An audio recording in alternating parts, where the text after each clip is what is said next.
तुम्हारी औकात क्या थी? मैं बता दूं तुम्हें, सुन लो लोगों, इन औरतों की औकात, बेटियों की औकात क्या थी? जब नबी दुनिया में तशरीफ ना लाए थे तो शादी 3 तरीके से हुआ करती थी। कितने तरीके से, जरा जोर से बोल दीजिएगा। 3 तरीके से शादी होती थी जब नबी दुनिया में तशरीफ ना लाए थे। ओ मेरी बहनों तुम भी सुनो, मेरे भाइयों तुम भी सुनो। अरे इन बेटियों को अगर इज्जत दी है तो आमना के लाल ने, ओ बेटियों तुमने मुस्तफा की शरीयत को ठुकरा के बड़ा गलत किया, ये बेवफाई का सबूत दिया है। खुदा की कसम, तुम्हें तो पूरी जिंदगी सबसे बढ़ के नबी की शरीयत को गले से लगाना चाहिए था, इसलिए कि तुम्हारी कोई औकात न थी। अगर मुआशरे में तुम्हें सर उठा के जीने का हक दिया है तो वो आमिना के लाल ने दिया है। बस आमिना के लाल। नबी दुनिया में तशरीफ न लाए तो शादी करने का एक रिवाज ये था कि एक लड़की के साथ 10 लोग मिल के बलात्कार करते, फिर उसके पेट में वो बच्चे से हमल से हो जाती, पेट से हो जाती, फिर उससे पूछते ये बच्चा किसका है, ये हमल किसका है, फिर वो जिसकी तरफ इशारा कर देती है उन 10 में उसके साथ उसकी शादी होती है कि ये तरीका था ज़माने जाहिलियत में शादी का। दूसरा तरीका ज़माने जाहिलियत में ये था, लोगों इस औरत की औकात क्या थी, इसकी औकात सुनो। आज जो ये औरत बाल खोल के खुदा की कसम नहीं देखती किधर को भी और कहती है कि मेरा जिस्म मेरी मर्जी, वो पाकिस्तान की बेहया बेगैरत बेटियां ऐलान कर रही थी मेरा जिस्म मेरी मर्जी। अरे तेरी औकात क्या है? तेरा जिस्म नहीं है, ये अल्लाह की अमानत है।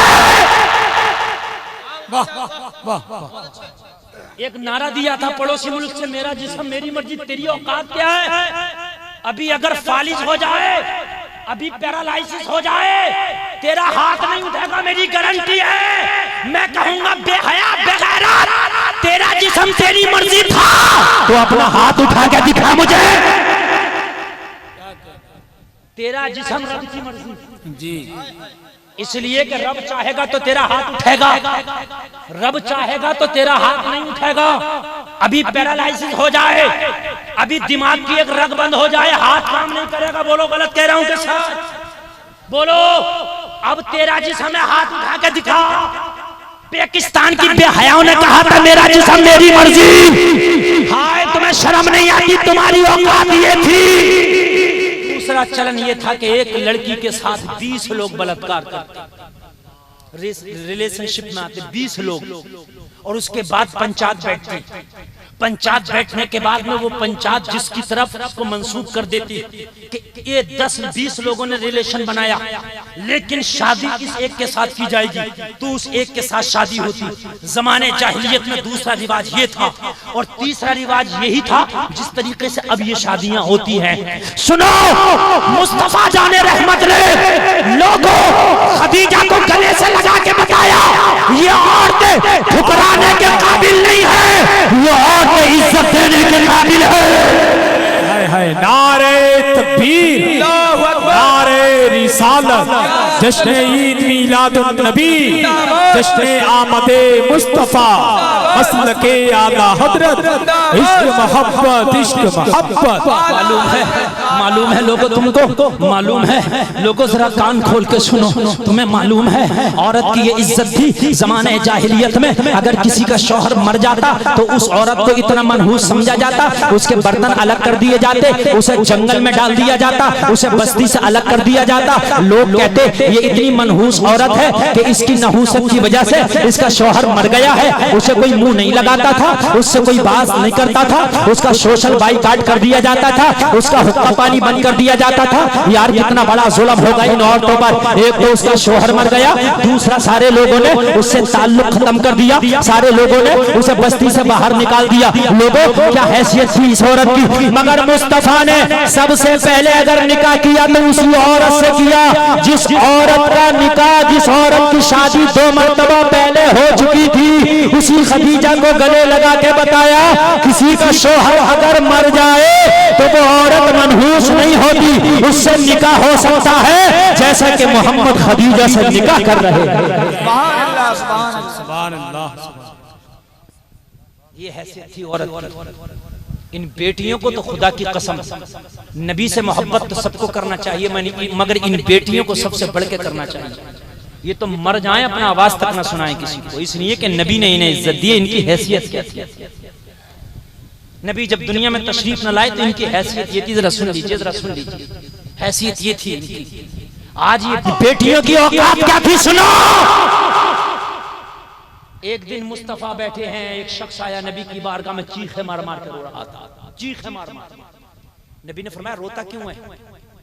अर्ज करने लगा आका गुनाह इतना बड़ा है कि बयान करते हुए शर्म आती है, और जब गुनाह को याद करता हूं तो रोना आता है। नबी ने फरमाया गुनाह को बयान कर। आका शर्म आती है, कहा गुनाह को बयान कर। तीसरी बार फिर आका शर्म आती है, नबी ने फरमाया बयान कर। अर्ज करने लगा आका इजाजत हो तो बयान करता हूँ, जरा सुन लेना, सुन लेना। कह रहा था आका अगर इजाजत दी है तो सुने, गुनाह सुने, जरा गुनाह सुने आका। ये उस जमाने की बात है जब आपने ऐलान नबूवत नहीं किया, उस जमाने की बात है जब आपने ऐलान नबूवत, जोर से बोलिए, नहीं किया था।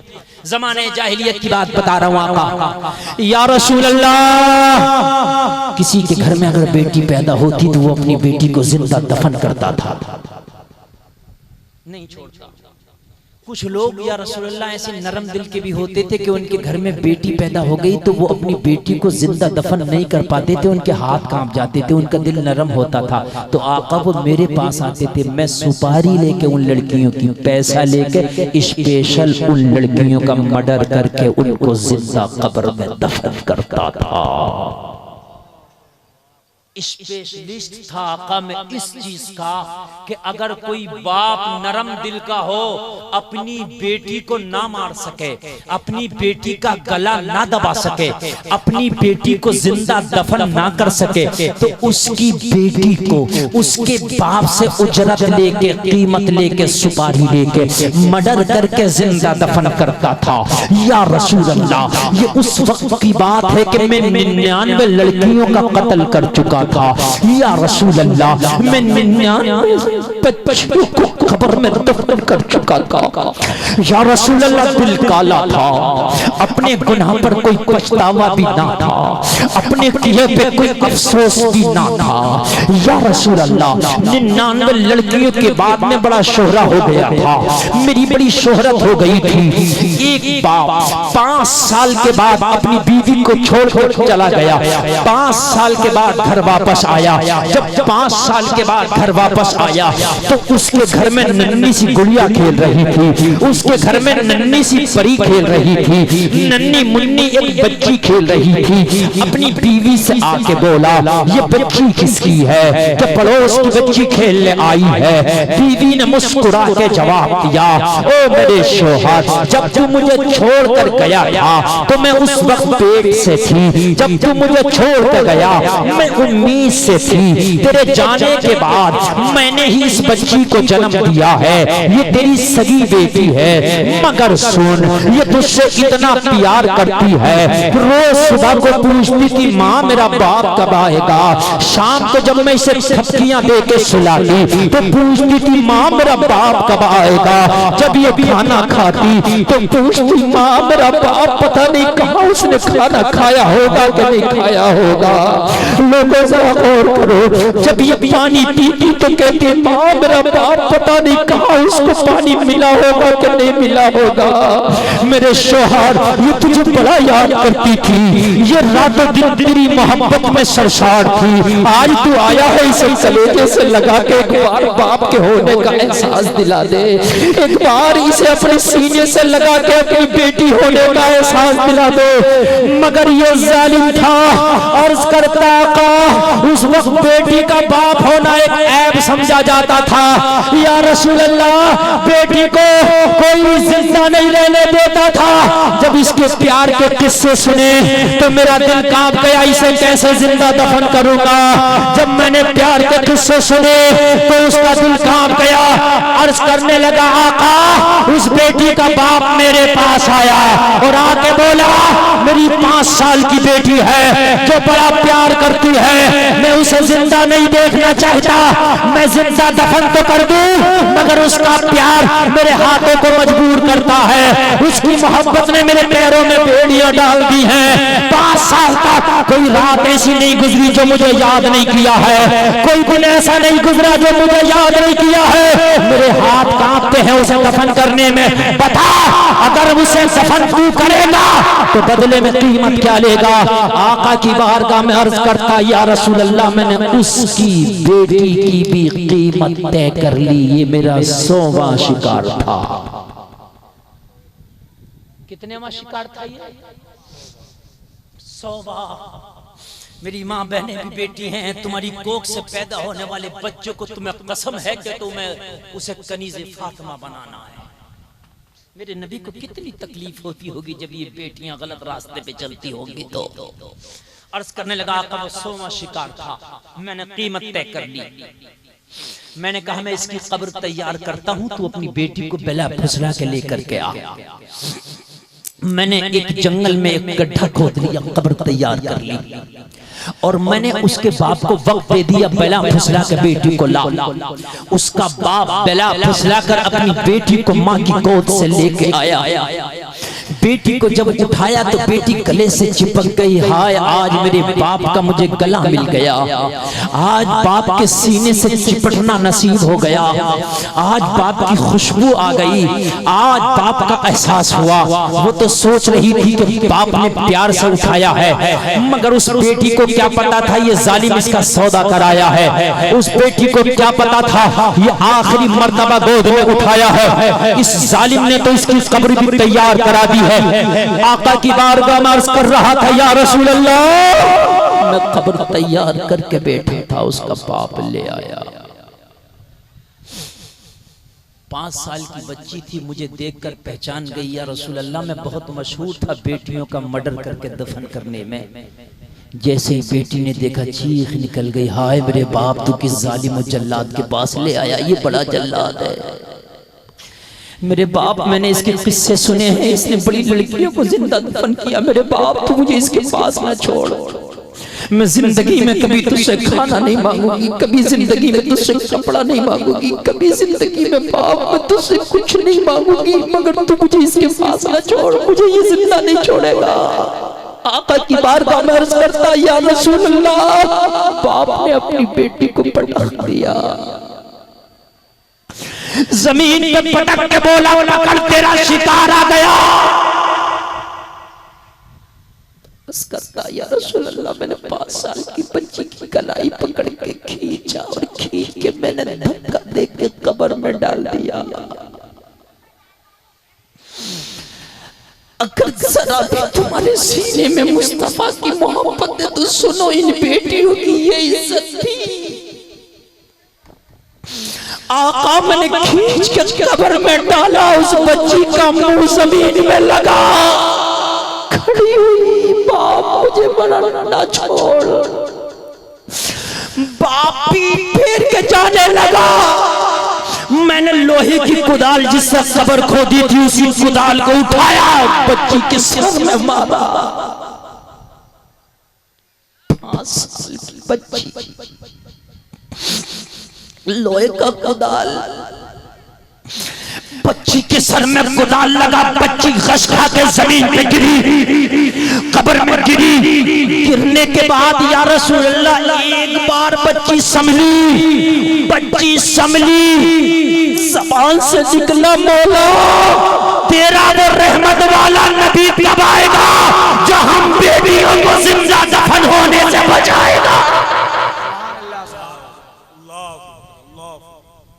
वो रहमत वाला नबी कब आएगा। थोड़ी देर के लिए मैं पत्थर का पुत बन गया, मेरा खून मेरे जिस्म में जम गया था। बच्ची का जुमला सुन के मौला वो तेरा रहमत वाला नबी कब आएगा जो हम बच्चियों को जिंदा दफन होने से बचाएगा।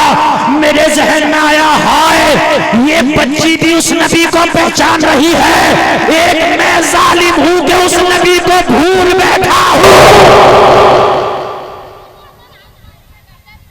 अर्ज करने लगा, आका मेरे हाथ कांप गए,